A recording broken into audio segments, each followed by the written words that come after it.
Hello friends, இந்த வீடியோவில் பொது தமிழ்ல இருந்து மிக முக்கியமான வினாக்கள்லாம் பார்க்கலாம். இது எல்லாமே சமச்சீர் பாட புத்தகத்திலிருந்து எடுக்கப்பட்ட கேள்விகள், தேர்வில் எதிர்பார்க்கக்கூடிய மிக முக்கியமான கேள்விகள்.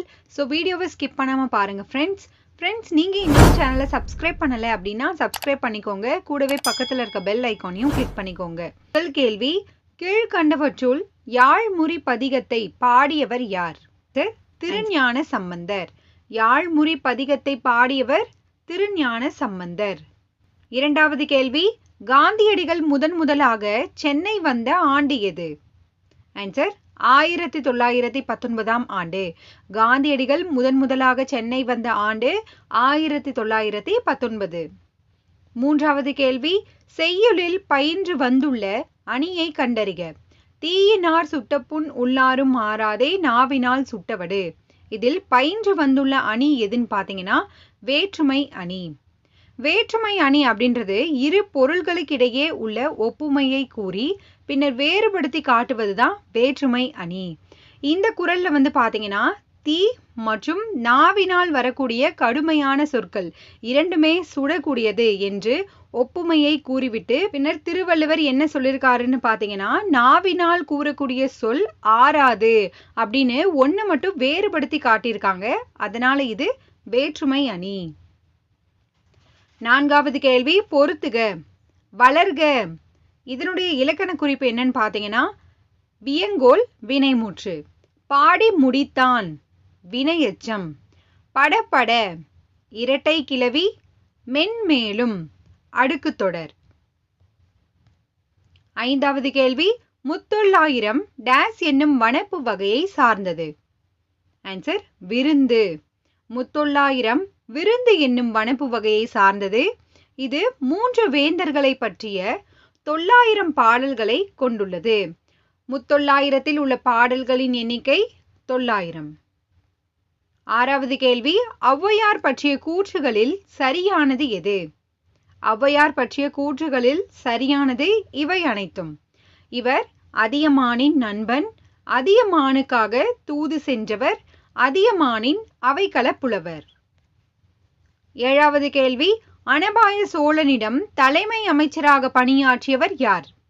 அனபாய சோழனிடம் தலைமை அமைச்சராக பணியாற்றியவர் சேக்கிழார். ரிப்பீட்டட் கொஸ்டின் இது. சேக்கிழாரின் இயற்பெயர் அருண்மொழி தேவர். இவருடைய காலம் 12ஆம் நூற்றாண்டு. இந்த 3 பாயிண்ட்டுமே தேர்வுல ரிப்பீட்டடா கேட்கக்கூடியது. நோட் பண்ணிக்கோங்க ஃப்ரெண்ட்ஸ். எட்டாவது கேள்வி, பெண்களுக்கு நகையோ அழகான உடையோ முக்கியம் இல்லை, அறிவும் சுயமரியாதையும் தான் மிக முக்கியம் என கூறியவர் யார்? ஆன்சர் பெரியார். இதுவும் தேர்வுல அடிக்கடி கேட்பாங்க. ஒன்பதாவது கேள்வி, திருநெல்வேலி மாவட்டம் கரையிருப்பு என்னும் பகுதியில் பிறந்தவர் யார்? திருநெல்வேலி மாவட்டம் கரையிருப்பு என்னும் பகுதியில் பிறந்தவர் H.A. கிருட்டிணப்பிள்ளை. 10வது கேள்வி, கந்த கோட்டத்து இறைவனை வணங்கி வள்ளலார் பாடிய நூல் எது? மிக முக்கியமான கேள்வி இது. ஆன்சர் தெய்வமணி மாலை. கந்த கோட்டத்து இறைவனை வணங்கி வள்ளலார் பாடிய நூல் தெய்வமணி மாலை. 11வது கேள்வி, சைவத்தையும் தமிழையும் தம் இரு கண்களாக போற்றியவர் யார்? ஆன்சர் மீனாட்சி சுந்தரனார். சைவத்தையும் தமிழையும் தம் இரு கண்களாக போற்றியவர் Meenakshi Sundaranar. Most repeated question இது.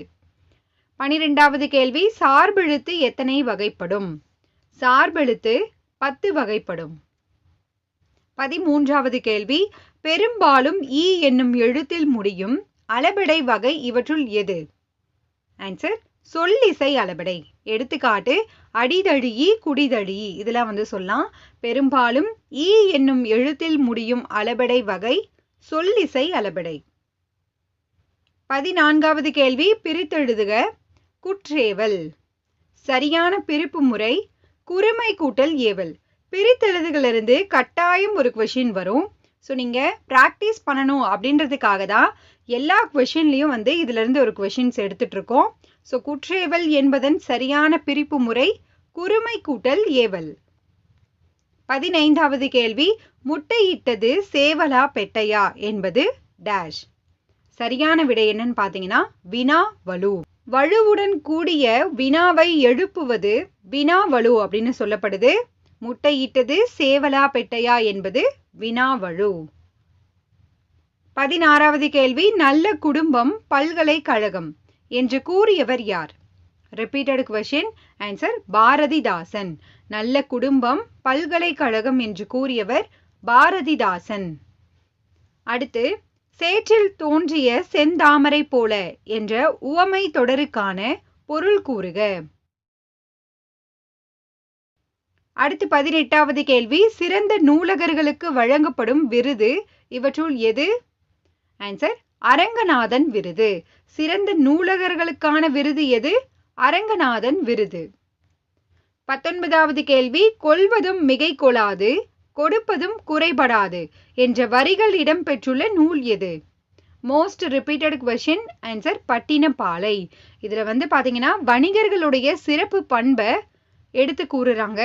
கொள்வதும் மிகை கொள்ளாது கொடுப்பதும் குறைபடாது. ஆன்சர் பட்டினப்பாலை.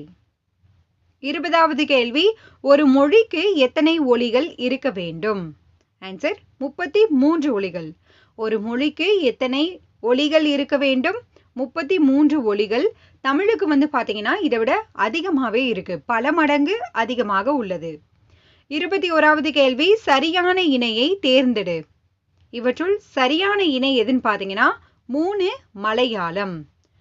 கண் அப்படின்றது தோடா மொழியில கொன் அப்படின்னு சொல்லப்படுது. மலையாளத்துல பாத்தீங்கன்னா கண்ணு. 3 என்பது கன்னடத்தில் 3 என்று சொல்லப்படுது. 22வது கேள்வி, மொழிபெயர்த்தல் என்ற தொடரை மரபியலில் குறிப்பிட்டுள்ளவர் யார்? ஆன்சர் தொல்காப்பியர். மொழிபெயர்த்தல் என்ற தொடரை தொல்காப்பியர் எந்த அதிகாரத்தில் குறிப்பிட்டுள்ளார் அப்படின்ற கேள்வி கேட்டிருக்காங்க. மரபியல். 23வது கேள்வி, சடகோபர் அந்தாதியை இயற்றியவர் யார்? சடகோபர் அந்தாதியை இயற்றியவர் கம்பர். 24வது கேள்வி, சென்னை ஜனசங்கம் என்ற அமைப்பை தோற்றுவித்தவர் யார்? ஆன்சர் பாரதியார். சென்னை ஜனசங்கம் என்ற அமைப்பை தோற்றுவித்தவர் பாரதியார். 25வது கேள்வி, கீழ்கண்ட எந்த திருமுறையானது பிரபந்த மாலை என்று அழைக்கப்படுகிறது? ஆன்சர் 11ஆம் திருமுறை. 11ஆம் திருமுறையை எத்தனை பேர் பாடியிருக்காங்க அப்படின்னு பாத்தீங்கன்னா 12 பேர் இதனை பாடியுள்ளனர்.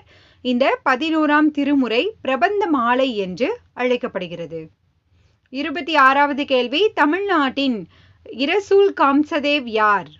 தமிழ்நாட்டின் இரசூல் கம்சதேவ் யார்னு பாத்தீங்கன்னா பாரதிதாசன். இது ரிப்பீட்டடா எக்ஸாம்ல கேட்கப்பட்டது. 27வது கேள்வி, செய்யுளின் எல்லா அடிகளையும் முன் பின்னாக மாற்றி பொருள் கொண்டாலும் பொருளும் ஓசையும் சிதையாமல் வருவது எவ்வகையான பொருள்கோள்? ஆன்சர் அடிமறி மாற்று பொருள்கோள். இதுலயே பாத்தீங்கன்னா அடிகள் முன் பின்னாக அடிகளை மாற்றினாலும் ஓசையும் பொருளும் சிதையாமல் வருவது அப்படின்னு கேட்டிருக்காங்க. சோ இது அடிமறி மாற்று பொருள்கோள். 28வது கேள்வி, பொறுத்துக. தொடை. தொடை எத்தனை வகைப்படும்? 8 வகைப்படும். அடி 5 வகைப்படும். அசை 2 வகைப்படும். சீர் 4 வகைப்படும். 29வது கேள்வி, உலகம் உய்ய உற்ற வழி இருக்கின்றதாக கூறக்கூடிய நூல் எது? ஆன்சர் சத்திய சோதனை. உலகம் உய்ய உற்ற வழி இருக்கின்றதாக கூறக்கூடிய நூல் சத்திய சோதனை. 30வது கேள்வி, இசையோடு சிவனிய நரம்பின் மறைய என்று பாடியவர் யார்? ஆன்சர் தொல்காப்பியர். இசையோடு சிவனிய நரம்பின் மறைய என்று பாடியவர் தொல்காப்பியர். ஓகே ஃப்ரெண்ட்ஸ், இதுவரைக்கும் பார்த்த கேள்விகள்ல இருந்து உங்களுக்கான ஒரு கேள்வி, காந்தியடிகள் முதலாக சென்னை வந்த ஆண்டு எது? இதற்கான பதில கீழே கமெண்ட் பண்ணுங்க ஃப்ரெண்ட்ஸ். இந்த வீடியோ உங்களுக்கு பயனுள்ளதா இருக்கு அப்படின்னு நினைச்சீங்கன்னா மறக்காம லைக் பண்ணி சப்போர்ட் பண்ணுங்க. தேங்க்யூ.